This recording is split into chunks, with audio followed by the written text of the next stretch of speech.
Vous ne posséderez rien et vous serez heureux. Alors, vous ne posséderez rien, oui, on est d'accord. Ça va dans ce sens-là, avec une expropriation généralisée. Vous serez heureux, ça, j'ai un petit doute. Alors, cet épisode qui fait suite au changement des conditions d'utilisation de Sony, vous avez sûrement entendu parler, ça fait un énorme buzz sur les réseaux sociaux. Sony qui vient donc d'interdire la propriété des jeux vidéo. Donc vous n'êtes plus propriétaire des jeux vidéo.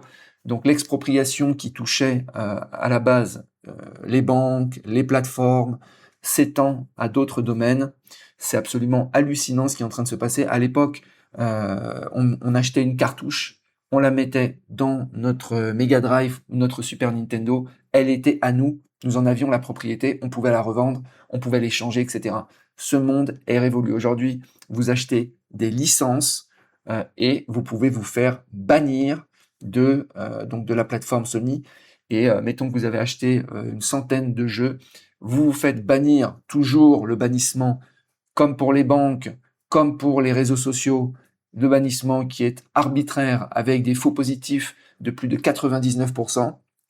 Donc la quasi-totalité des gens qui se font bannir de banques, de réseaux sociaux et maintenant de jeux vidéo sont innocents et ne récupèrent pas leur compte. Sauf que là, tous les jeux que vous avez achetés, vous les avez perdus.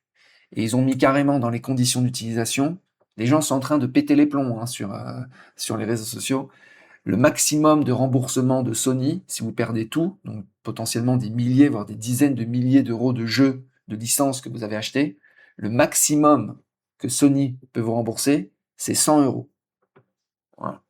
Alors c'est pas juste de l'imaginaire. Non, non, c'est déjà le cas. Là, par exemple, il y a un gars qui a acheté un jeu, donc sur la plateforme pour un jeu Sony, donc une licence, ok, et il va pour payer, il paye avec PayPal, il reçoit pas le jeu. Qu'est-ce qu'il fait? Bah, il crée un litige sur PayPal. Résultat des courses, il se fait bannir de la plateforme. Il perd tous ses jeux. Pourquoi? Il était dans son droit. Mais Sony n'a pas apprécié qu'il y ait un litige, parce que ça fait baisser leurs stats, etc., etc. Voilà où on en est. Impossible de récupérer le compte. Donc, comment faire? Comment faire? Eh bien, il faut estimer son risque d'expropriabilité. Voilà. Donc j'ai inventé le terme, création aujourd'hui. Donc il faut faire des choses qui sont, dans la mesure du possible, inexpropriables, aller vers des actifs inexpropriables, aller sur les réseaux sociaux, vous faites bannir votre compte de TikTok, de YouTube, de machin, et j'en connais un rayon en termes de bannissement. La solution, réaction, c'est le podcast auto-hébergé, c'est toutes les solutions de contournement qui ne passent pas par des plateformes qui sont donc censurées. Aujourd'hui, tu prononces un mot, tu joues à GTA, tu prononces une insulte, bannissement de Sony. C'est le monde dans lequel on veut vivre?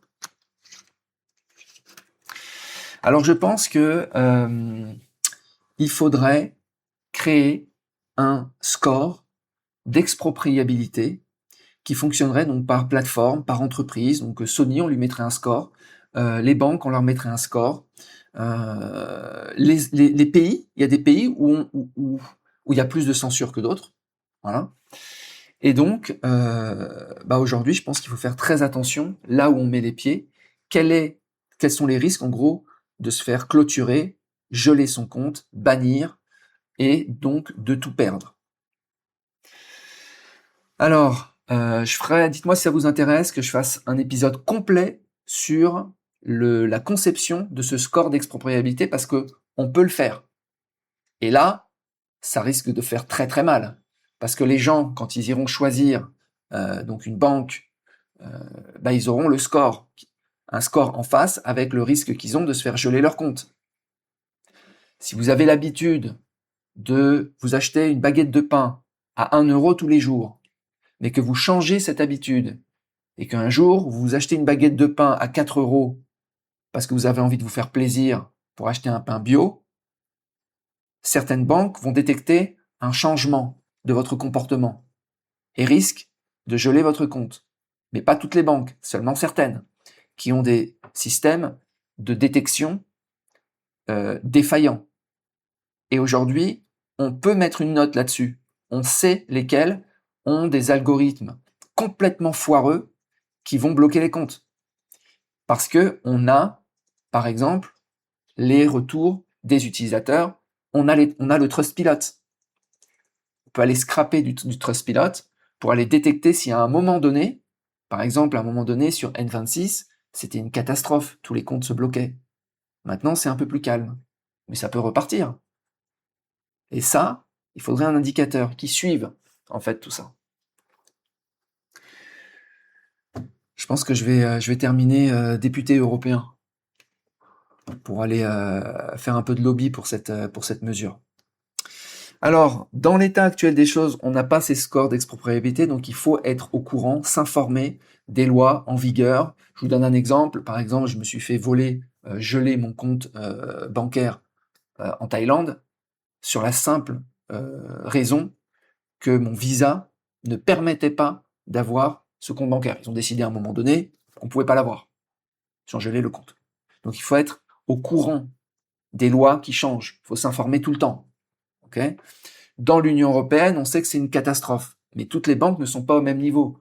On sait, intuitivement, que les néobanques, c'est catastrophique.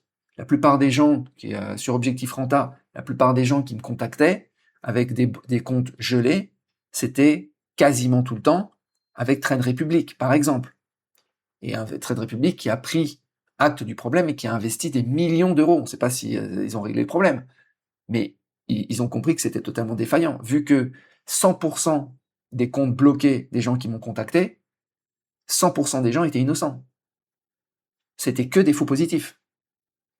Et il n'y a eu aucune indemnisation de ces gens qui ont eu leur compte bloqué. Faut le souligner quand même. Donc là, on est dans une asymétrie totale. On est en train de vivre une période de l'histoire, en plus avec l'intelligence artificielle, donc tout le monde a tendance à mettre des algos un peu partout pour détecter des choses, sauf que ça donne des usines à gaz monstrueuses, et les faux positifs sont aujourd'hui, et ça c'est pas moi qui le dis, c'est les stats, sont de plus de 95% de faux positifs. Donc ça peut arriver à n'importe qui.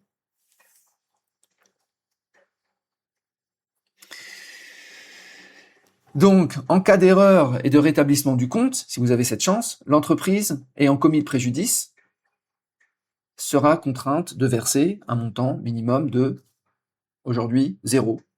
Demain, il faudrait, en fait, qu'il y ait dans la loi, je pense, un montant minimum. C'est-à-dire, par exemple, 1 000 € par jour d'avoir bloqué un compte de façon erronée. Là, ça va calmer le jeu. Mais le problème, c'est que c'est pas juste pour taper sur les banques, c'est que les banques, en fait, sont prises entre deux feux. Elles se prennent des amendes monumentales parce qu'elles font pas assez de contrôles, donc elles ont tendance à augmenter les contrôles et se dire, finalement, je préfère avoir des clients insatisfaits et leur compte bloqué plutôt que de devoir payer des amendes. On est dans cette situation-là. Donc il y a un vrai problème, c'est une catastrophe totale. Donc qu'est-ce qu'on peut faire, nous, à notre niveau là, aujourd'hui? Une personne qui veut réduire, qui veut mitiger son risque de se faire exproprier son compte, ses plateformes, etc. On va parler juste des comptes bancaires. Les solutions, bon, on les connaît, c'est 1, diversifier. 2, avoir des comptes bancaires en dehors de l'Union européenne, dans des zones avec des risques d'expropriabilité plus faibles. Par exemple, Singapour, Géorgie, etc. Voilà. Les néobanques, c'est juste pour faire joujou, parce que les néobanques ont des systèmes de détection qui sont complètement foireux, en général, ils n'ont pas investi dedans, et ils ont des KYC qui sont plus légers, et donc ils compensent par des détections plus rudes. Et puis, investir dans des choses où vous avez vraiment la propriété. Donc pas des montages foireux comme les montages de villas, machin, même au niveau des entreprises, Ne pas monter d'entreprise, des trucs en Thaïlande, foireux, avec des phonomini, avec votre femme, avec votre machin. Tous ces trucs-là, ça doit dégager. Il faut des trucs où la propriété est quasiment indiscutable. Ça veut dire de la pleine propriété, ok? Donc pas d'achat en indivision sur de l'immobilier, etc. L'immobilier, c'est intéressant parce que l'immobilier, il y a pas l'intermédiaire, il n'y a pas la banque dans l'immobilier. L'immobilier, tu es en direct avec l'État. Donc si tu te fais exproprier, c'est pas une banque qui a foiré un contrôle. C'est l'État qui te vole. Ça peut arriver, mais tu as réduit le nombre d'intermédiaires. Réduire les intermédiaires, réduire les dépendances. Méfiance généralisée. On va tomber dans la parano. Mais ils sont complètement fous. Je veux dire, c'est normal qu'on soit. Je pense qu'aujourd'hui, c'est normal d'être dans la parano. Donc diversifier aussi par pays. Donc on a dit, voilà. Quand vous détenez des actions, hein, pas des CFD, pas des actions fractionnées, pas toutes ces daubes, ok? Des actions que vous détenez. J'ai presque envie de dire aux porteurs. Genre vous vous baladez avec vos actions. Non, mais ça existe. Hein. Je pense qu'on arrive doucement à ce niveau-là. Hein. Donc voilà, pas de trucs avec des pareils, tiens, même, tu vois, je reviens un peu sur les ETF synthétiques.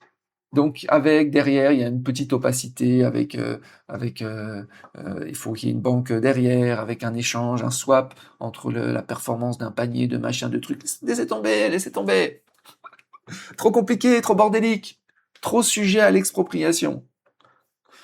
Détenir une action, détenir un ETF en direct et votre nom chez le dépositaire. Ça veut dire aussi tout ce qui est un peu foireux au niveau détention, par exemple l'assurance vie. L'assurance vie, c'est à bannir parce que vous n'êtes pas propriétaire, c'est l'assurance vie qui est propriétaire. Vous pouvez vérifier. Hein. Donc tout ce qui est comme ça, ça dégage. Des comptes libres, c'est-à-dire des comptes titres. Voilà.